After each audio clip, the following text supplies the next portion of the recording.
Continuano le razzie e le perlustrazioni dei ladri nella zona di Sant'Ambrogio e di Fogliaro.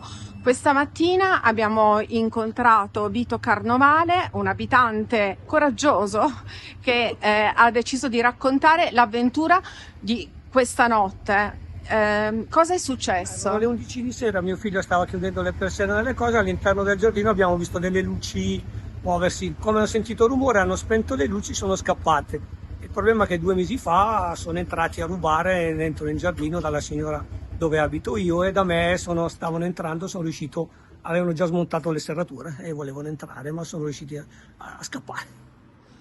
Avete chiamato i carabinieri? Sì, in 10 minuti sono arrivati. Questa notte avete chiamato i carabinieri? Sì, anche l'altra volta abbiamo chiamato la polizia, abbiamo fatto le denunce, però è un po' pericoloso, diciamo, di notte, una brutta roba trovarseli in casa.